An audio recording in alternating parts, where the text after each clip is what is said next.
కరెంటో ఏమో మా ఇంట్లో నిన్ననంగా పోయింది, ఇంకా రాలేదంట. ఒక దిక్కేమో దోమలు కుడుతున్నాయి, ఇంకో దిక్కేమో మస్తు ఉపరిస్తుంది. ఇక ఆఫీస్కి వచ్చి ఏసీ కింద చల్లగా కూర్చున్నా. ఇక ఇప్పుడు నిమ్మలంగా ఉంది. మీరు హెడ్లైన్స్ చూడుర్రి. కరెంటు కయ్యం పెట్టిన చంద్రాలు, మా కరెంటు మాకే అని మాయమాటలు. కండ్ల నీళ్లు తుడుచుకున్న కాంగ్రెస్ ఓళ్ళు, తెలంగాణ సీమాంధ్రలల్ల సమీక్షలు.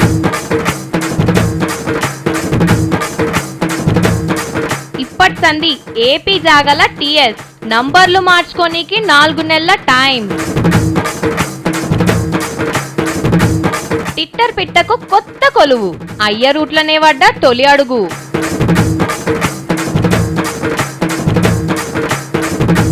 కిలో బియ్యానికి 8 రూపాయలు, బయటికొస్తున్న సర్కార్ ధాన్యరాశులు. ఉడుకుతున్న ఉత్తరప్రదేశ్, కట్టుతప్పిన లా అండ్ ఆర్డర్.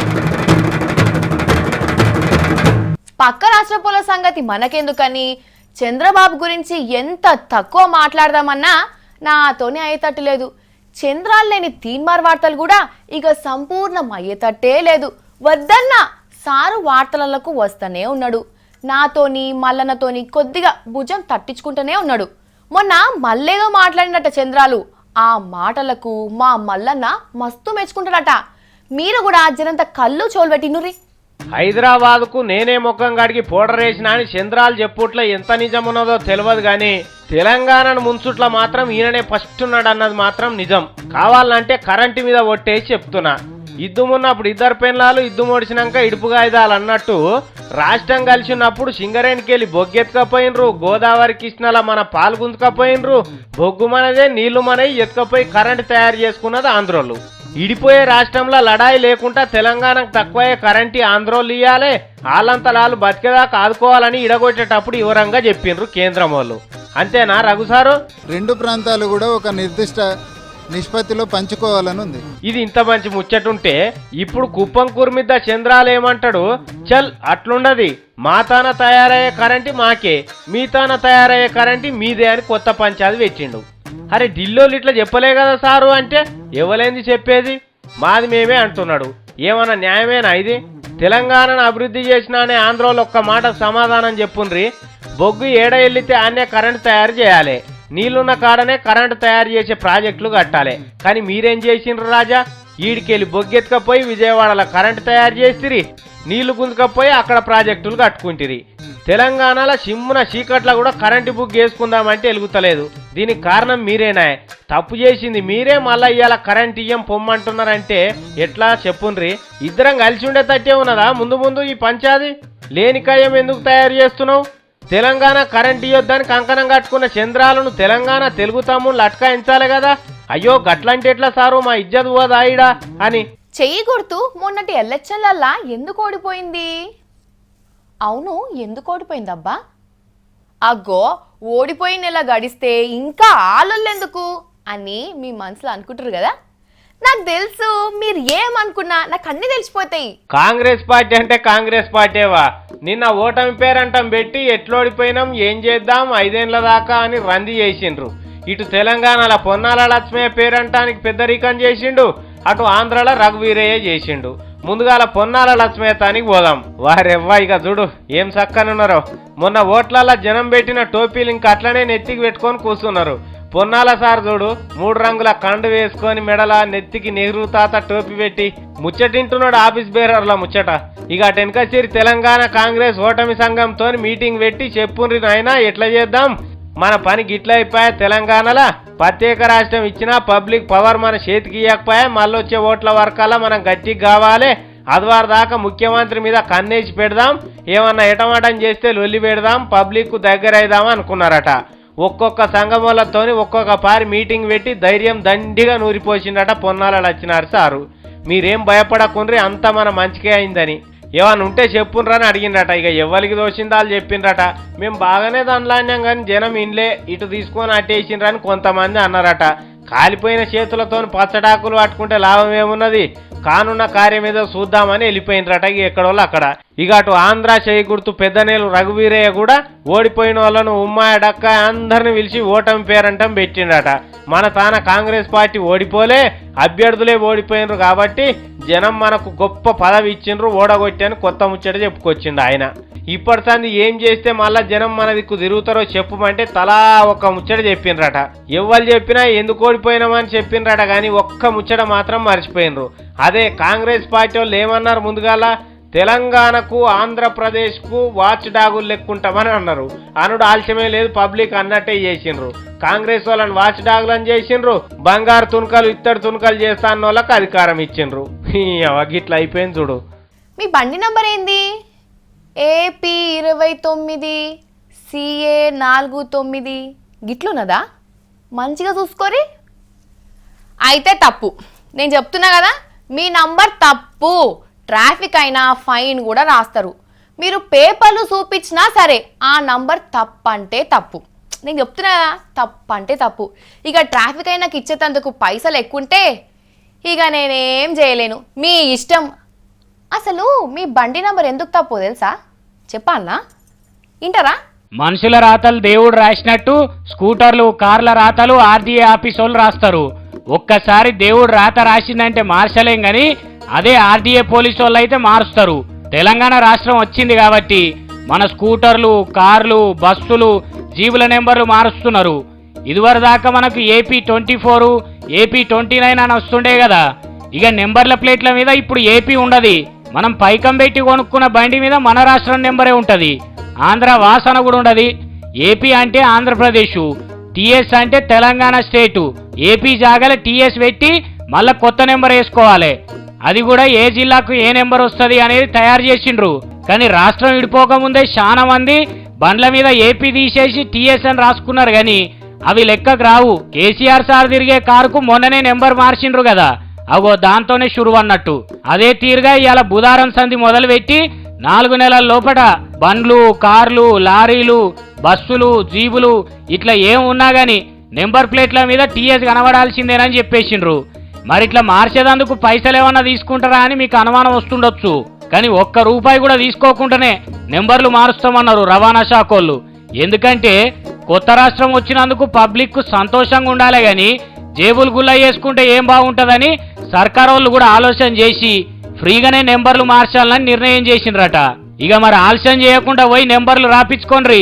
4 నెలలైనాక కూడా ఇట్లా మార్చుకోకుండా రోడ్ల మీద బండ్లు కనబడితే ట్రాఫిక్ పోలీసు వాళ్ళు పట్టుకొని చలాన్లు రాస్తారట. లాస్ట్ దాకా చూస్తాం ఆయన నిమ్మలం చేసుకునేటోళ్ళు ఎవరన్నా ఉంటే మీ ఇష్టం.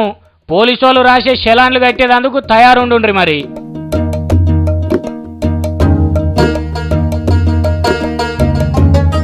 నేను మాట్లాడా సెల్ ఫోన్లా టిక్కు టిక్కు టిక్కుమని అచ్చలు ఒత్తుతా. అందులో కంప్యూటర్ ఉంటుంది కదా, అట్లా ఒత్తుతేనే నేను నీతో మాట్లాడినట్టు. నేను రాసిన దాన్ని చదువుకోర్రి, మన పేపర్లలో కూడా ఏముంచిర్రి. ఆగుర్రి, మీరు ఎక్కడికో పోకుర్రి.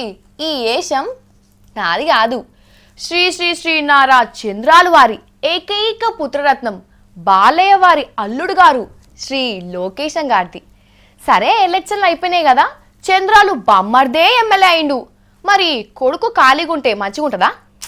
ఎట్లుంటుంది? ఉండదు కదా. సరే, మరి ఇప్పుడు ఏం చేద్దాం?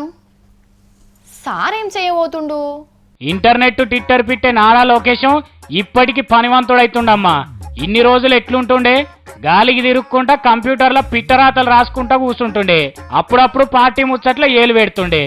పార్టీలో నీదేందనే వాళ్ళని అడిగినా గానీ ఏం చెప్పుకోలేకపోతుండే. కానీ ఇప్పటి సంది అట్లా కాదు. లోకేశం ఎవరని అడిగితే కార్యకర్తల నిధికి కోఆర్డినేటర్ అని చెప్పవలసి ఉంటది. ఇక ఎందుకంటే మొన్న గండిపేటలో పెట్టిన మహానాడుల కార్యకర్తల నిధిని పెడితే మంచిగుంటదని అందరు ముంగడే చెప్పిండు కదా. గా ముచ్చటిన చంద్రాలు నా కొడుకు ఎంత ఎదిగిండని లోపలనే మురిసినట్టుండు. వెంటనే ఒప్పుకొని ట్రస్ట్ పెడుతున్నా అని ప్రకటన చేసిండు. ఇక ఇప్పుడు ఐడియా నీదే కాబట్టి నువ్వేగా పని చూసుకో అని కార్యకర్తల నిధికి కోఆర్డినేటర్ను చేసిండు. ఇక ఈ సింగపూర్ చిన్న మేధావి కూడా రేపో మాపో అయ్యలెక్కనే మంచి గడియ చూసుకొని పచ్చపార్టీ ఆఫీస్ లో అడుగు పెడదామని చూస్తున్నాడట. GHMs వాళ్ళు తెలుసు కదా మీకు, గదే హైదరాబాద్ను మురికిలేని పట్టణంగా చేస్తామని ఎప్పుడో కంకణం కట్టుకున్నోళ్ళు.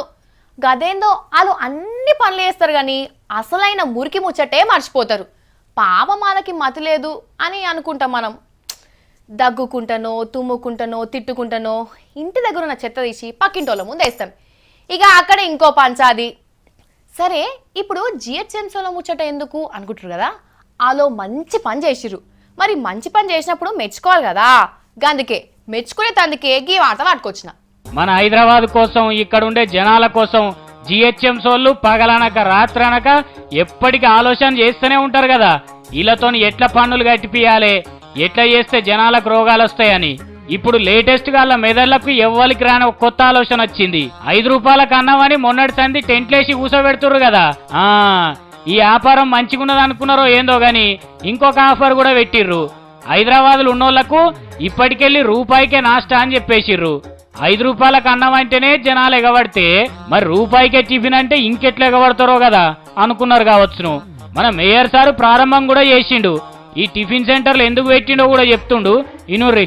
As soon as this whole 50 centers are established, we'll be starting the 1 rupee breakfast show. The breakfast, if we can have 2 or 3 dishes like ukma, idli or vada or something like this. ఓహో, హైదరాబాద్ పేదోళ్ళ మీద ఎంత కొట్టుకుంటుందో సార్కు, అందుకేనా రూపాయికి టిఫిని. అగో commissioner sir కూడా ఏందో చెప్తాడట, చెప్పు సారు. ఏంది సారు? ఇంకా మీరు ఇక్కడ చూస్తే ఎక్కడ షెడ్స్ లేవు, అంటే అక్కడ కూర్చోడానికి, లేకపోతే ఇప్పుడు వానాకాలం వచ్చింది అంటే అన్ని శాంక్షన్ చేయడం జరుగుతుంది. వర్షాకాలం వస్తుందా, ఈ రూపాయి హోటళ్ళు బందోబస్తు ఉండేందుకు షెడ్లు అవి ఇవి కట్టిస్తారా? ఓహో, సంతోషం సారు, మీ ఆలోచన నిజంగా చాలా మంచిది. వానాకాలం వస్తుందని మీకు యాదుకున్నందుకు మిమ్మల్ని మెచ్చుకొని తీరాలే. ఈ విషయంలో మాత్రం రాజీ పడే ముచ్చటే లేదు. ఎందుకంటే తీన్మార్ వార్తలు అంటేనే అందరినీ మెచ్చుకుంటూ చెప్పే వార్తలు కదా, అంతా బరాబరే గాని వానాకాలం వస్తే మన హైదరాబాద్ ఎట్లుంటది? ఇండ్లు కూడా చెరువులు అవుతాయి. ఇక డ్రైనేజీలు పొంగుకొచ్చి మనిషి అన్నోడు రోడ్ల మీద నడవనీకే తక్లీఫ్ అవుతాడు. చెత్త చెదారంతోని వచ్చే కంపుకు సగం చచ్చిపోతాడు. ఇవైతే మీకు ఎరికే కదా. ఈ మురికి నుంచి కాపాడమని రోజు మీ జిహెచ్ఎంసీల తానికి నెత్తి నోరు కొట్టుకుంటే జనం వస్తూనే ఉన్నారు. మరి దీని సంగతి ఎవరు చూడాలి? ఇట్లా అడిగినవి అయితే చెయ్యరు. అడగక ముందుకే 5 రూపాయలకు అన్నం పల్సటి చట్నీతోని రూపాయికి నాస్టా అని పెడతారు. ఇవి పెట్టుమని మీకు ఎవరైనా డిమాండ్ చేసిర్రా? సరే పెట్టిర్రు, మంచిదే. మరి వాటికి పెట్టే పైసలేందో సిటీని శుభ్రంగా ఉంచేదందుకు కూడా పెట్టొచ్చు కదా అని అడుగుతుర్రు హైదరాబాద్ లో ఉండే బస్తీ పబ్లిక్. సోనా మసూరి బియ్యం రేటు ఎంత నడుస్తుంది ఇప్పుడు? 40 45 ఎంతనో 40 మీదనే ఉన్నది కదా. అందుకే చాలా మంది సన్న బియ్యంకి సెలవు చెప్పి కోపన్ బియ్యంకే చేయగొడుతుర్రు. ముక్కవాసన వచ్చినా గానీ వాటిని తిందామని డిసైడ్ అవుతురు కదా. ఇక కాసోంటోళ్ళందరికీ ఓ శుభవార్త, కోతలైనయి, కొత్త బియ్యం వచ్చినాయి, అగ్గోకు దొరుకుతాయి. ఇప్పుడే కొనుక్కోవాలని ఎవరైనా పైసలు పట్టుకొని బజారు పోతే ఏముంటది? 20 రూపాయలని ఇంటికాడ అనుకొని ఇట్లా పోతారో లేదో, బజార్కు వచ్చే వరకల్లా 40 రూపాయలు అవుతుంది ధర. అడిగితే ఇయ్యాలనే పెరిగింది, ఇప్పుడే పెరిగింది అంటారు. అంటే అప్పటికే బియ్యానికి నల్ల రంగు అంటుకొని ఉంటది. నల్ల రంగు అంటే బియ్యం నల్లగావుడు కాదు, ధరలు పిరమవుడు అన్నట్టు. ఇక ఏ రోజుకా రోజు కిలో బియ్యం కొనుక్కొని తినేటోళ్ళ ముచ్చట్నైతే చెప్పనే వద్దు. వాళ్ళు ఎవ్విస్తే గవ్వే వండుకోవాలి. ఎంత అంటే అంతనే చేతిలో పెట్టి రావాలి. అరే రే రే, బియ్యం కొనబోతే కొరివన్నట్టే తయారైంది ముచ్చట. కానీ ఇప్పటి సంది అట్లుండదు. ఇక ఎందుకంటే గోదాములకెళ్ళి 50 లక్షల టన్నుల బియ్యాన్ని వెంటనే విడుదల చేసి 8 రూపాయల 30 పైసలకే కిలో బియ్యం అమ్మాలని నిర్ణయం చేసిండ్రు ఢిల్లీలో ఉన్న పూగుర్తు సర్కార్ వాళ్ళు. అదొక్కటే కాదు, పప్పు, చింతపండు, నూనె ఇట్లా ఏది అక్కరున్నా గానీ బయటి దేశాలలో ఏడు అగ్గోకు దొరుకుతాయో ఆడ తెచ్చుకోండి, కావాలంటే మీకు అప్పులు ఇస్తామని రాష్ట్రాల సర్కార్లకు చెప్పిండ్రు. ఇక అవన్నీ దాచిపెట్టి రేట్లు పెంచుకుంటా కోట్లు సంపాదించే నల్లకేటిగాళ్ళు ఉంటారు కదా, వాళ్ళని దొరకబట్టి తోలు తీయుండ్రి అని రాష్ట్రాలలో అధికారులకు ఆదేశాలు ఇచ్చిండ్రు. మరి ఇట్లనే ఇడిచిపెడితే పేదోనికి తిండే దొరకకుండా అవుతుంది అనుకున్నారో, సర్కార్ కృషి కిందికి నీళ్లే వస్తాయి అనుకున్నారో గాని మొత్తానికి ఇట్లా చేస్తున్నారు. అంత మంచిగానే చేస్తున్నారు గాని మర 50 లక్షల టన్నుల బియ్యం సర్కార్ గోదాములకెళ్ళి బయట పడ్డాక పబ్లిక్కే పోతాయా, లేకుంటే మళ్ళా దారి తప్పి నల్లదళారుల కొంపలు గోదాములకే చేరుతాయా అన్న ముచ్చట తెలియదు. అట్లాగిట్లా అయితే వాళ్ళతోనే వాళ్ళ కంట్లోనే ఓడ్చుకున్నట్టే అవుతుంది ఢిల్లీ సర్కార్ వాళ్ళ పని. మరి అట్లా కాకుండా చూస్తే మంచిగా ఉంటదని పబ్లిక్ అనుకుంటున్నారు. అందరూ ఒక్కటే తిరుగుంటే ఇరైతే ఏముంది? మనిషి పుట్టినాక ఏదో ఒకటి చేయాలి. ఏం శాత కాకుంటే నలుగురి నోళ్ళల్లా నానే తట్టన్న ఉండాలి. అట్లయితేనే కదా అందరు యాద్ చేసుకునేది. అగో గైడన్ కూడా అందరు యాద్ చేసుకుంటట. మనం ఆయనని గలవానికి వరంగల్ పోదాం పరి. భూమి మీద గమ్మతి మనుషులు ఉంటారు. ఏడనో దూరం దాకేందుకు మన వరంగల్ జిల్లాలోనే ఒక మనిషి ఉన్నాడు. ఆయన పని చూడు ఎట్లుంటుందో. ఇగో ఈయన పేరు రాజనాల శ్రీహరి. పొన్నాల లక్ష్మయ్యకు కుడి భుజం అసంటి మనిషి. లక్ష్మయ్య సార్ వెంటనే తిరుగుతుంటాడు ఎప్పుడు. లక్ష్మయ్య సార్ పీసీసీ కింగ్ అయితే శ్రీహరి తిండిల కింగు. తిండి అంటే బువ్వా పొలావ్ అనుకున్నారు, కాదు కాదు, యాపాకు తినుట్లా. ఏడ యాప చెట్టు కనబడితే ఆడ కొమ్మలు ఇడుచుకుంటాడు, పసా పసా నవ్వులుతూనే ఉంటాడు. ఇక చూడుండ్రి మీరే.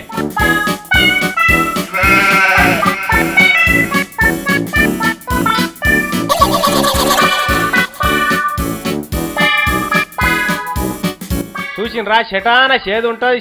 షవ్వ ఎట్లా తినిపాడైతుండు అని మనం మనసులు అనుకుంటున్నాం కదా, కానీ ఏం కాదట. వెనకట వేమన తాత చెప్పిండు చూడు, తినగ తినగ వేము తీయనుండు అని. అగో అదే ఇది. 4 మాటలు తింటే 5వ పారి యాపాకు తీయగానే ఉంటుందట. నవిలితే మీదికెళ్ళి ఆయుర్వేద మందు లెక్క పనిచేస్తుందట. కడుపులకు గుడగుడ కాకుండా చూస్తుందట. ఇట్లా మస్తు లాభాలున్నాయట యాపాకు తింటే. అయితే ఈ శ్రీహరి ఒక్కపారి తిని ఊకునే రకం కాదు. యాడ చెట్టుంటే ఆడ మండలు అందుకొని నవ్వులుతూనే ఉంటాడట.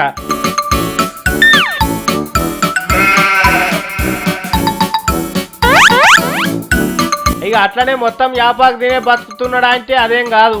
అన్నం కూడా తింటాడట, కానీ అందుబాటులో లేనప్పుడు యాపాకును ఎవరేస్తుంటాడట. కానీ పొన్నాల సార్ శిష్యులు చూడు, అంత సార్ లెక్కనే వెరైటీ వెరైటీ చేస్తుంటారు. కానీ శ్రీహరి సారు నీకు ఆహార ద్రవ్యోల్బణంతో పని లేదు, బియ్యం ధర పెరిగినా పట్టింపు లేదు, యాప చెట్లు పచ్చగుంటే చాలుపో నువ్వు కేక. అగో ఇంకా వార్తలుంటే మంచిగా ఉంటది అనిపిస్తుంది కదా. నా కూడా చెప్పాలనే ఉంది, కానీ టైం అయిపోయింది కదా. మళ్ళీ రేపు వస్తా కదా. మీరు మాత్రం చూస్తూనే ఉండండి V6. నమస్తే.